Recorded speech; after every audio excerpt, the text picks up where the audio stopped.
to the Chris Beytes Podcast. That's me. I'm Chris Beytes, editor-in-chief at Growertalks magazine. And in this series of podcasts, I'm going to introduce you to some of the winners of our annual Growertalks Young Grower Award. I'm going to pick their brains about what they love about the industry, their daily challenges, their triumphs, their failures, best decisions, and their dumbest mistakes. And hopefully we'll get some words of wisdom from them too. I hope you enjoy it. This time on my Young Grower Podcast, I've got our 13th winner. Oh. I hope it was lucky for you, Jill Mullaney. I'm still here. Jill Mullaney, welcome to my podcast. You were our 2017 Young Grower Award winner. Yeah. 8 years ago, the 13th winner out of 21 now so far. Do you remember that fateful moment when your name was called? I do, actually. I was like, oh, are you serious? And then up to get the award. Yeah, it was a cool night. It was a cool weekend, and all of the processes leading up to it where it was just fun being able to talk to a lot of very important people and just, lean into the industry that is super cool and wonderful to be a part of. What we always hope it happens for you winners and the finalists is getting to like meet Anna Ball and have dinner with her, and the other people we have and the other finalists. We hope it sort of opens doors for you long term. And I can tell you, for us folks who are presenting the award or behind picking the finalists, and for the judges, it's just as exciting for us to get to meet the next generation of industry people, whether they are young growers or, in your case, a young florist. Yeah. Because I wanted to say, you're at the time you won the award, you were the greenhouse manager at Dallas Arboretum. I sure was, yeah. And then there was a pivot. Immediately. In fact, the article here, let's show this. Do you remember there she is? Yes, and younger baby Jill. Oh, that's young Jill, just as young as you are today. And you're winning cover from the September 2017 issue. Every winner gets a cover story, life-changing cover story. Yeah. That should bring the job offers just pouring in, and yet you had already had one and we're taking a new position after the Dallas Arboretum, right? Yeah. I went and worked for Leslie Halleck at Halleck Horticultural for horticulture consulting, kind of immediately pivoted. And that was awesome because I felt like it used a little bit more of my brain instead of so much my farm girl background of just hard work. So yeah, it was pretty immediate. I think I put in my 2 weeks, like a week after I got back from cultivating. I know it wasn't a problem for us. Actually, it was a little bit challenging when your application came in and we were looking, me and the other editors had stacks and stacks of the applicants, and we loved your qualifications, but we had to say to each other, she's greenhouse manager at Dallas Arboretum. Is that a grower? Is that someone on the end of the hose that really represents, the greenhouse industry? And we decided, you know what? Absolutely, it does, even if it's on a smaller scale or for or for the general public, at an arboretum. That's extremely important. In fact, you're, very consumer facing. So it was not a problem for us to decide whether or not you were eligible. And we certainly were glad that we chose you. It worked out well. But let's go way back to the beginning. Okay. Jill, you mentioned a farm girl. Are you a farm girl? Yes, I am. South Dakota, grain and hog farm I grew up on. I should mention you're in you're broadcasting live right now from Dallas, Texas. In Dallas, yeah. But yeah, grew up in outside of Sioux Falls, South Dakota, on a hog and grain farm, and did a hog and grain farm. Yeah, I was the son my dad never had, so probably still am. There's an episode of Andy Griffith about that. I don't know if you've ever seen it, where a fella only had a daughter. And yet Andy showed him that the daughter was better off attracting a future son-in-law than just slopping the hogs. I know. You'll have to watch that one. Anyway, kind of digress there just a little bit. I find it interesting that I think the the young fellow I interviewed just yesterday, Drew Grozinger, is also a farm kid from Illinois. Also has a 4-H and FFA background, like so you do. Talk about your upbringing on the farm and how it got you into horticulture. Yeah, I was literally outside. I've heard since the time I could walk. Like one of a hilarious memory of me for the longest time I want to be a veterinarian, and my dad always tells the story of when I loved our vets, the vet farms that came, or the vets that came out to our farm, and I would just like run outside in my socks when I was like little, like 4 years old, just to go see the vets. So I was always outside. We always had, garden and grew vegetables and all that kind of stuff when I was growing up, and hugely involved in 4-H. And then when I got to high school, hugely involved in FFA. And I started college as a clothing design major. So this will all come full circle. Where did that come from? Where did clothing design versus veterinary science come from? Well, I was like, vet stuff, that's a lot of school. Do I really want to go to school for that long? So clothing design, obviously for 4-H and stuff like that, I learned sewing and all that stuff. Right. Yeah. My wife did that same thing. Yeah. Pretty artistic on that end, which kind of comes back around to now. But I did the first year in school, and I said, bless my parents for being on board with it, but really what was I going to do with that degree? Like be a seamstress or whatever. So I missed. Do you need a degree in fashion design to be a fashion designer? Exactly. I think it's more who you know and luck. All of this is, but that more than anything else. And so I missed plants so much, and I had been so involved in horticulture. I worked at a local greenhouse while I was in high school, and I just went back and said hort production was my second choice, and I said, why not? Let's do it. And then I did. I gotta ask, as a kid, did you like reading All Creatures Great and Small? I didn't. No. No?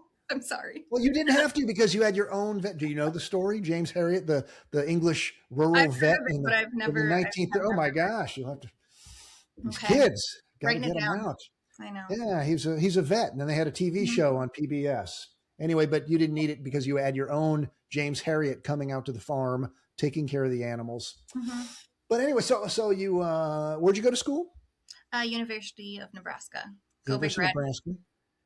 Right, and a degree in horticulture then? Yep, hort production. Yep. All right, and what'd you do upon graduation? I managed a landscape nursery in town in Lincoln for a little bit, and then got hired, I think, a year and a half after college to manage the greenhouses at Lauritsen Gardens in Omaha. So that's Omaha's Botanic Garden. Oh, so that got you into the public garden. Well, I interned at Longwood while I was in college. So the Longwood Gardens, the Longwood Gardens. I think another one of our young grower winners also interned at Longwood. There might be something to trace there. There's a common thread here. And so what got you to the Dallas Arboretum and the Deep South? Yeah, I applied for the job and I got it. That's basically it, if I'm being honest. I had been in Omaha for 2 years, and they were making some hypothetical facility upgrades, and I just thought, I don't know if this is ever actually going to happen. You get paid pennies. So I said, why not? Let's see what's out there. And I applied for the job in Dallas. They brought me down here for an interview, told me I was too young. And then a couple weeks later, I got the job anyway. So too young. How do you like that? Yeah. And did you work with Jimmy Turner at the time? Was he there? I did. Yeah. He was there for my first, I want to say 3 years. Yeah. Okay. He went off to Sydney, Australia, showing how global you can be in that end of the world. Yeah. But what's interesting, and we mentioned Halleck Horticulture and Leslie Halleck, a consultancy, but what's interesting is you've had a floral background, kind of working away. Even in college, you were working as a florist. You had your own floral business. Yeah, is that not right? as much in college. Well, so this goes once again back to FFA. So I did the floriculture CVE in high school, and not to brag, but I won all of it. Oh, So did you really? I would always win like all the, but I said, once again, is that really a thing you go to college for? So I didn't. But we did have floral design classes in college, and then, did a few friends' weddings. But then I was like totally focused. I'm going to grow. I loved public gardens. I thought that was end all be all. Like I was going to be in public gardens forever, and life has a way of changing. And so I just got a little bit bored and stagnant with like not having the creative side of myself. So I started kind of trying to do the floral thing again, and then it spiraled and got really big and too big that I couldn't do both. And so it turned into a business called Platinum Petals. Correct. Yes. Which I don't think I've said. That's where you are sitting today with the beautiful wedding photo behind you. You are sitting at your business, yes. Platinum Petals, yep. in Dallas. Mm-hmm. So you are a florist. Our other florist as a former young grower, always a young grower winner, Drew Grosinger, as I say, he is a cut flower grower, but also a florist, a wedding designer. He's doing everything that you're doing, but he's also growing the stuff and even doing young plants, young cut flower plants that he's shipping out as well. He must be younger than me. That sounds exhausting. He is. I'll connect. Well, you have to watch his video when I this, the interview I did with him. But it's fascinating to me because you had that fashion design side of you, and that came from your mom. Is that right? Yeah, from my mom. Yeah, she like sewed her own wedding dress, things like that. So it was always kind of there. And it's funny how that all came full circle. It's the horticulture side and it's the design side came together. Yeah. So tell me really how you kind of launched Platinum Petals. You say it just took off, almost as if it happened in spite of you. I mean, it was a lot because, I was still managing greenhouses when I started this. So this is year 10. I've been doing this for a decade now, but for at least 6 years, I still had a job. So I was still managing the greenhouses, growing all the plants, doing all the spraying. And then I'd come home every night, and especially on wedding weekends, and work until like 2 a.m. Wow. To get weddings done, and then wake up and be at the greenhouses by like 6:30. So it was a lot. And not being from Dallas, I had to work even harder to kind of get my foot in the door. I had to be like really scrappy and do all the things and never say no. Because I didn't have like the natural like connections in Dallas for the wedding world. So it was not overnight at all, but through a lot of hard work, it got there, and then it was just big enough. And, growing up on a farm, you are kind of learned from a young age, like to be in charge of yourself. So I'm not like a bad employee. I just don't like to listen to bosses that much. I like to be my own boss. Let's be honest. And so that was big for me to be able to like be in charge of my own success. My success is my success. It's not necessarily making someone else look good, which I don't have a problem with doing that. But as life went on, you want to take the reins. So sure, yeah, a farm upbringing combined with the values I think that 4-H and FFA seem to teach kids seems really powerful. Yeah, just go and do it. What'd you take away from either or both of those parts of your life? Being raised as a farm kid, but also the 4-H and FFA side of it. I think the hard work and that your success is on you. Like if you work hard enough, you can do, hypothetically, whatever you want. And a lot of it too came down to like public speaking and being able to talk to kind of anyone. Like I'm very much an introvert, but being involved in like 4-H at a young age when you had to do public speaking and everything like that has been just huge throughout my whole life, including now when I have to meet new people and get excited about their wedding, a new person every single week. And to be able to, now I'm not articulating as well, but to be able to talk to anyone and like not be afraid to do that was another huge thing I took away from 4-H. And you're talking to a fellow introvert, trust me. And people laugh when I tell them I'm bashful. If the doorbell rang right now, I'd dive under the sofa and make my wife answer the door. Shut it down. Like I don't want to. but being a journalist who everybody in the world seems to know kind of, forces you out of your Yeah, shell. absolutely. So when you moved to Dallas, especially as you started your own business and started, speaking to prospective clients, brides, et cetera, was there a culture shock from South Dakota down to Texas? The Southerners down there, the Southern Belles, for instance? I mean, they have a couple of like weird, lovely traditions that we don't have in the Midwest, but I think people are people at the end of the day. And now I definitely 100% agree that my clients find me. So it's not necessarily like everyone's the right client for you. So the people that should come on over here, they seem to find me because they like my personality and they can understand. Yeah. So, what are some of the fine traditions that you have discovered down there? They do groom's cakes. Do you know about groom's cakes? Yes. So aren't they often a red velvet though, or is it a weirder lot of times? But sometimes they just build like epic replications of like a lot of times it'll be the stadium they went to college. It's crazy. I had never heard of that in my life, and I'm like, why do you need a separate cake? Just eat the cake. They also do. I think you saw that in Steel Magnolias for the first time. Oh yes. So that's the armadillo cake. Yeah, so it's like that. And I was like, just get a cake, you're good.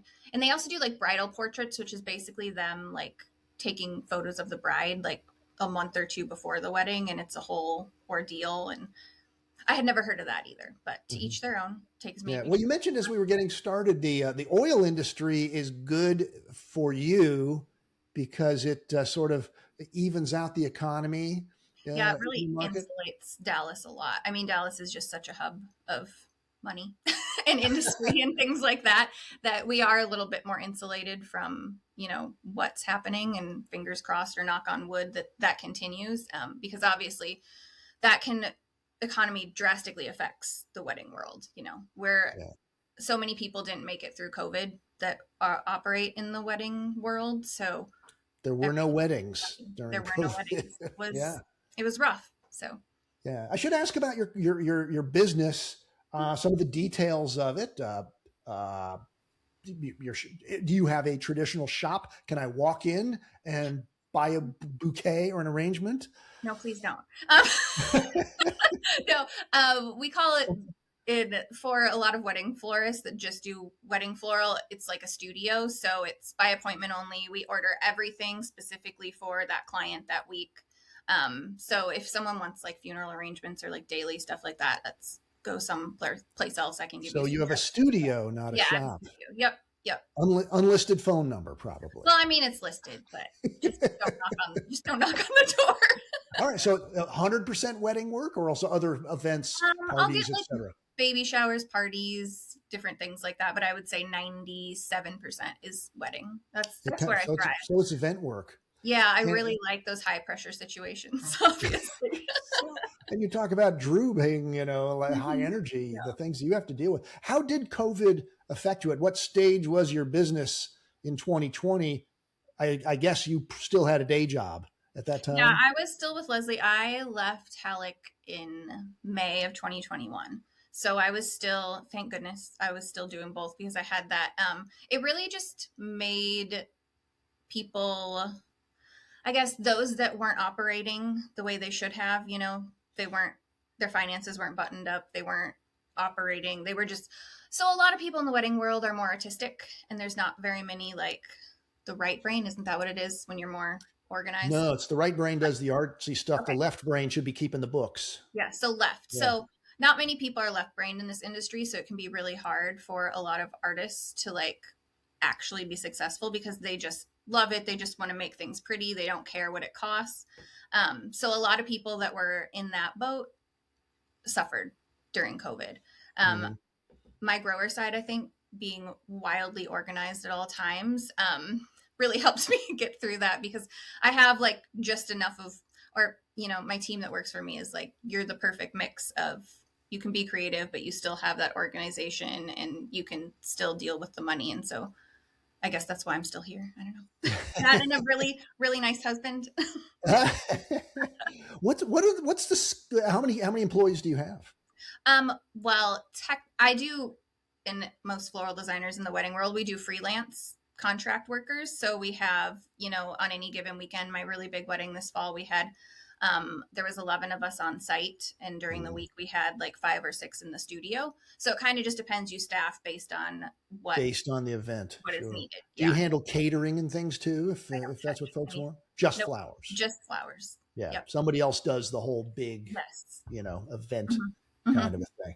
Wow, that sounds like a big challenge. What's the biggest wedding you've done? I don't know in volume, dollar wise, or I don't know if I should say dollar wise. Is that weird? They won't watch, so it's okay. Our biggest one this fall was $60,000 of floral. How many flowers does that get me? I don't know. A lot. Well, I guess that's going to be beautiful. I mean, I want to say we had I think it was 80 to 100 boxes of florals come in. So depending on what's packed in it, it's a lot. Yeah. And you've got to be fast on your feet, ready to change. Cause I bet the boxes come in and it's not what you ordered. Sometimes I'm very particular. And my wholesalers that I order through know that. So a lot of times they know, like, we're not even going to send this to Jill because she's going to send it right back. But you've got to have them trained that way, I'm sure, right? Yeah, or else you're just at their mercy. Yeah, it's a whole relationship. And it's like, I make it easy on you. You just send me the good stuff. Then we don't have to have this discussion later. But you do every once in a while, like when there's hurricanes, that can throw us off because, a lot of the florals fly in if they're from South America, they fly into Miami. If they're all the Dutch grown stuff, that flies in like to East Coast usually and then comes here. So hurricanes can be scary. We've had that happen a couple of times where like your stuff just doesn't come in. So you're scrambling to find it. Like if there's West Coast domestic stuff or whatever, you just do what you can. But for the most part, we try to plan ahead to alleviate a lot of those issues. Yeah. What's the biggest challenge a florist faces these days? That special T word that is tariff. A tariff. Really? Yeah. It's impacting the flower prices. Yes, because once again, basically all roses are grown in South America. Like Ecuador and Colombia are big cut flower producers. Of course, we'd love if more were grown domestically, but we only get certain things certain times of the year out of California. And then all the rest is, Dutch brought in from the flower market. So that's really hard. All of our plastics and supplies, same as in hort, it's all coming from China, right? So that's difficult too. And I think it was making sure your contract can reflect, things can change. We need to be able to make changes so you just don't eat all that loss. That's a big learning curve. But yeah, tariffs are a tricky one because you never know. At any moment, it's going to change things up. Yeah. Are brides price sensitive these days? Or is daddy who's paying for the wedding? It kind of depends. A lot of my clients come from referrals from wedding planners. And so they're already kind of like pre-vetted for me. And so most of the time we know the budget going up front. When people say they have no budget, that's a lie. They definitely do. You just have to find the right number to tell them. But I have heard that people are getting more price conscious. I haven't seen it particularly. I should knock on wood again with my people. But I'm always really, really helpful of like, I want you to get what you want, but we need to have honest conversations about what that means. And just, if you're blunt with them up front and honest, I think that helps at the end of the day. Yeah. Now, one thing I like about the florist end of floriculture and horticulture in general is you will really have to be on the leading edge of the fashion trends. Yes. Like your fashion Don't connection. Ask me about that color here. What are some of those trends right now that maybe the potted plant or the bedding plant or perennial world should be picking up on?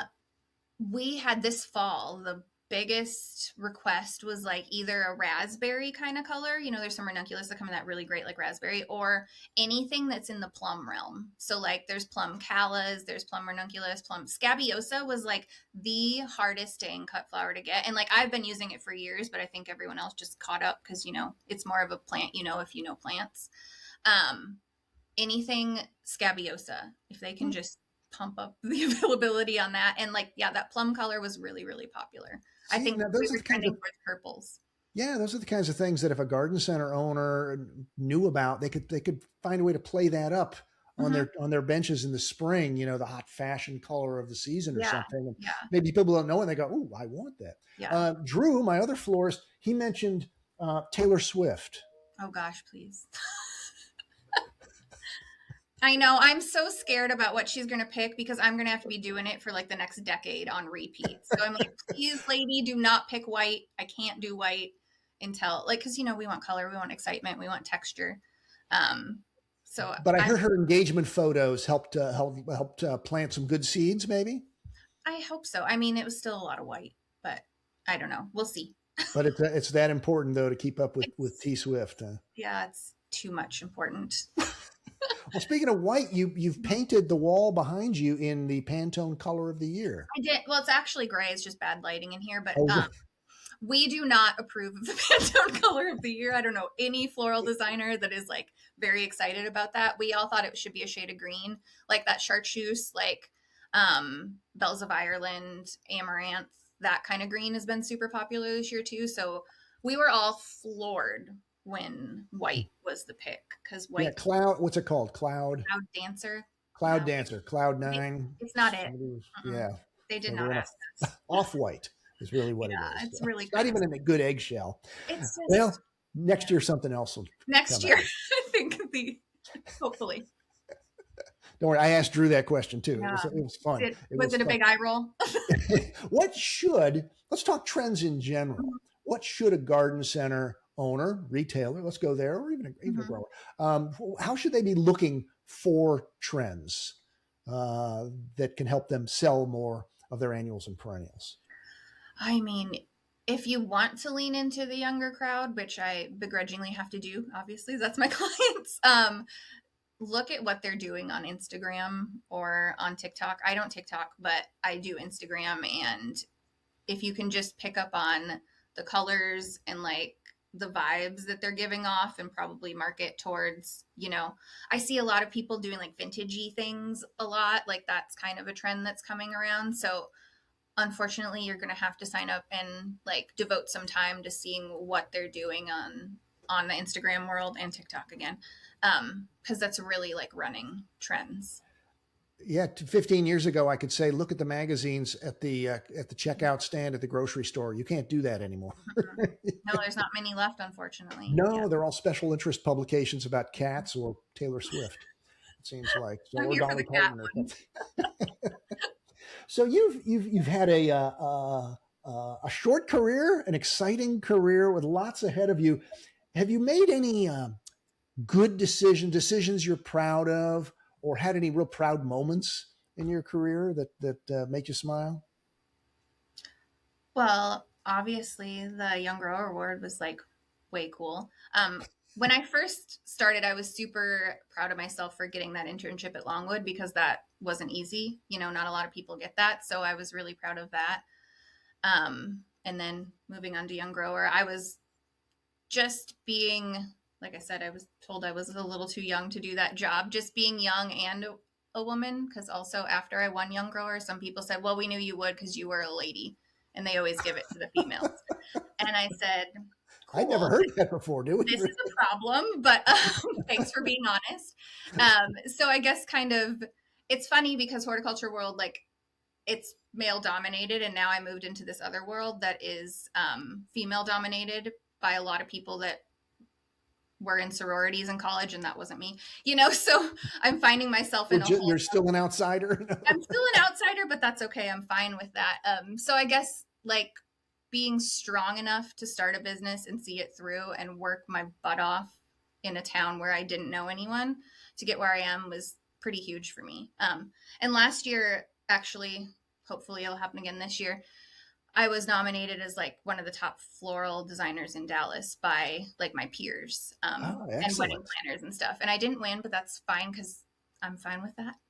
I don't have to win everything, I tell myself. You can only do so many weddings, right? Yeah. And that was huge for me because like we're working hard over here, but you want to know that people can see it's reflected, in what the product we produce. So yeah. You told me you can pick and choose a little bit, like your no holiday weddings. yeah, I You don't. said. I asked if you were busy for Christmas. You said Yeah. nope, taking Christmas off. Yeah, it's a hard world. I said I always wish I started younger, maybe. I mean, I love my greenhouse background, but if I would have started younger, because it's a lot of work, You're up all the time. You go back and tear down the wedding at midnight. You get home at 2 or 3 in the morning, and you got to turn around and do it the next day. So I had decided a few years ago, for longevity of my body, my career, we needed holidays just aren't worth it. We don't do the holidays. I don't want my team to have to work on holidays. It's just, let's just enjoy life a little bit. Because I think that happens, in horticulture as well. We all just work. And it's like, yeah, we love what we do, but we also have to like retire one day and be able to still stand up straight, Yeah, and yeah. Hard to take the holidays off though when you sell so many flowers for holidays. Absolutely. Right? But if So they can find their holiday, maybe it's right. January Right, instead. right. Along with good moments, proud moments, everybody makes a dumb mistake now and again. Have you got any dumb mistakes that you regret or that wake you up in the middle of the night? Or missed opportunities, maybe? I don't know. I try not to live on like regrets or things that I should have done. And plus, I'm like so wildly prepared for everything I do. I don't do anything unless I've really thought about it. I don't know. You should have prepped me with that question. No, if it doesn't wake you up screaming in the middle of the night where it's like top of mind, like, oh yeah, let me tell you about July 2014. No, I don't get that as much. I do have like preemptive nightmares about weddings, like things that I'm stressed out about. I'll have like a nightmare in advance thinking like, oh my gosh, this is going to go wrong.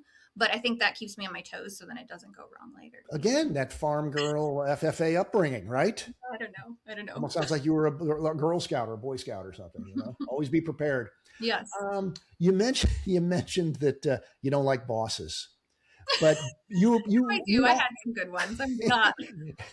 Well, you'd rather be the boss than talk to a boss. But I like to give advice to the bosses in my audience, especially for those who are wanting to attract or especially keep their younger employees, because part of this is really about, how do we attract and motivate and keep those younger people? Any advice to the bosses out there to keep, people like Jill? Yeah, because I feel like there were situations that may have even pushed me into floral design a little bit more. I think it's if you treat people as you want to be treated. Like we've all done everything. We all know it's hard work. So like maybe just show your employees that you have done that hard work, because sometimes it goes over their head. They forget, So I think digging in right next to people, that was big for me at the Arboretum, was like, I want my team and my guys to know that like, I'm willing to do this work too. I'm not just telling you it to be a jerk. Like I'm doing it as well. So I think I know that's not always possible all the time. I know there's a ton of things that business owners and bosses have to handle, but every once in a while, just doing that.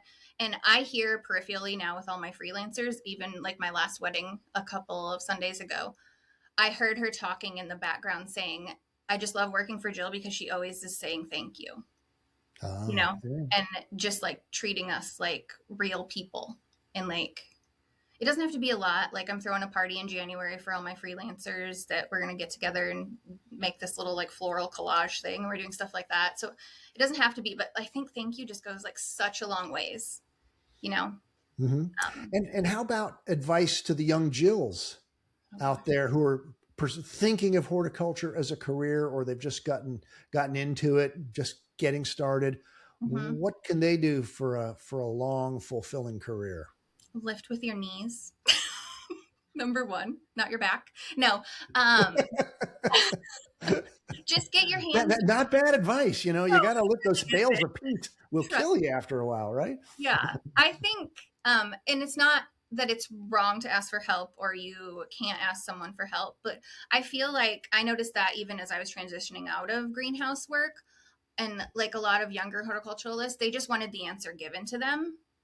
And I was like, maybe it's just me, but I didn't have a lot of the answers given to me. I worked really hard to figure it out. I did the research to figure it out, because I feel like you're going to learn so much more if you figure it out yourself than if you're just like, here's the blueprint, just duplicate it.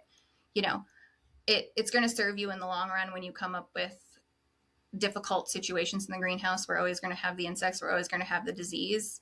But like, if you figured it out yourself, how much better do you feel at the end of the day, knowing that like you invested in your future to like just be better than the next person, Yeah.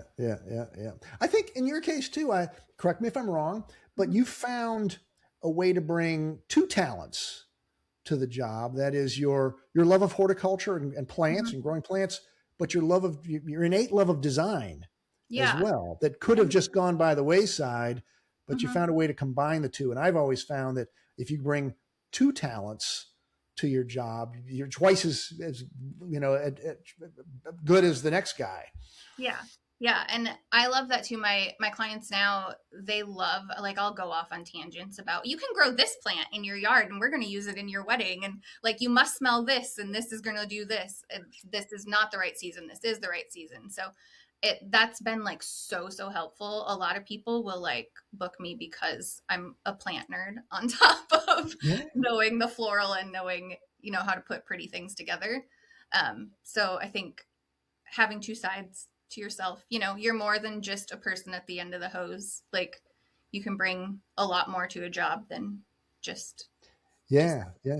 I speak to some college classes now and again, junior college in Chicago. I used to do the community college, and I'd always ask the class to think about something they love to do, in their spare time for fun, that they could add to their horticulture training. Yeah, absolutely. Or a talent you just have. Do you speak two languages? Fantastic. Do you love photography? Beautiful. Because there are so many opportunities in horticulture besides just growing plants or designing landscapes or whatever it is. Yeah. I'm a perfect example of that. There's niches of it where you can figure it out too. Like, I loved entomology. I almost went back to school to get my master's in that. So like, I loved figuring out the insect stuff. How does that work out in weddings though? I don't think. I know it doesn't, but it's really funny. Sometimes the flowers come in and I can smell like what chemical they've been sprayed with. So they're not going to have these pests because I know. I was like, well, we're good there. I'm like, that smells like malathion, and I thought we can't use that, but here we are. So get some spray. Yeah, we'll exactly. Take care of that. What do you do? You don't have any spare time, I don't think. It doesn't sound like. What do you do for fun and relaxation, Jill? I am a big concert goer. So my husband and I will travel to go see shows or just shows in general in town. That's big for me. I love live music. Like, any particular genres? I'm like rock and alt rock. Surprise. Favorite band? Oh gosh, that's what have you seen the most? I don't know if you'll know. I've seen 30 Seconds to Mars like 6 I love 30 Seconds to Mars. Pretty eclectic. Yeah. So last summer we did that at Red Rocks. So that was a bucket list, was 30 Seconds to Mars at Red Rocks, followed up by Foo Fighters in the Broncos Stadium. So that was like quite the trip. So right. Who's the lead singer in 30 Seconds to Mars? Jared Leto. Come on. Right. From Dallas Buyers Club. Yeah, Dallas. Oh, here we go. We're doing full circle moment. He was so good in that movie, but his band is amazing too. Yes, I was sort of that prog rock kind of a thing. So I'm just gonna. Do I get like a kickback from Jared for this? Are you a planner, Jill? Do you have like goals and a long range plan for your business or for yourself? Yeah, I'm yes and no, because you never know what's gonna happen. Things can always change, and that's the beauty of it all. But yeah, I do have some goals for the next few years, at least, to get to like certain dollar amount. I've been saying the last few years, and I'm going to stick to it this year, is, quality over quantity. So not taking everything that comes my way. And I always tell my team to work smarter, not harder, that cheesy old saying, but to just probably get a little more efficient with processes and not work all the time, because life's too short for that. So that's my big goal, really, honestly. All right. And last question, what do we as an industry, what could we do to attract more Jill Mullaney's to horticulture? Oh gosh. Do you want more? One is enough. One is enough. Maybe one too many. I think we do want more. Yes. Even if you wind up over in the floral Even if side. you wind up over there. Oh gosh. I don't know. Is it maybe investing a little bit in those 4-H and FFA kids, you know, going into schools and talking to them so they can understand what job placement is out there, like what they can do with it and where they can go. Because I think, you know, everyone just automatically thinks you're just going to go landscape. You're going to go mow yards and plant some shrubs. They don't realize like all the different facets to horticulture. So maybe it's just catching people younger, because there are plenty of farm kids and farm adjacent kids that would be great in our industry and that, you know, will work their butts off. And how much exposure do they get to our industry versus cattle, corn, and, you know, the rest of ag? Yeah. And like I said, I was in the floriculture CDE. There wasn't a huge, there is like a horticulture E1 nursery. I think it was called like nursery and landscape. So once again, it was just very landscape heavy in FFA. So I think maybe it's just exposing those guys a little bit more. Yeah, it's probably why you won all the prizes. You weren't competing against anybody, right? Yeah. You're fantastic, because you're making a good living, I assume, at what you love, at floral design. Maybe the key is we need more field trips to Iowa and South Dakota and places like that for recruiting, right? That's where all the hardworking kids in America seem to be. Those Midwestern kids, man. And I just ticked off everybody in Florida and California. Right. They're everywhere. They're everywhere. Well, Jill, this has been, I knew this would be a fun discussion. Congratulations on your Young Grower win, of course, which is still at the top of your LinkedIn page. I noticed you should go in and update that. I really should. I don't know the last time I was on LinkedIn, honestly. So sorry. But I still have such a soft spot. So, you know, it's okay if I leave it on there. I might come back. You never know. You know, we may do a, you know, bring them back and have you all compete against each other for the Young Grower of the Millennium or something like that. I don't know. Once again, we say young with a grain of salt. Thanks for the time. Great to talk to you, and good luck at I want to make sure I got your business name right. Platinum Petals. If you've got a wedding needs, we'll hook you up with her. For sure. But she's expensive and exclusive. So be prepared to drop the bundle. But on that happy note, I am Chris Beytes saying thanks for tuning in to this Chris Beytes podcast, all about young growers, and we'll see you in the next one. So long.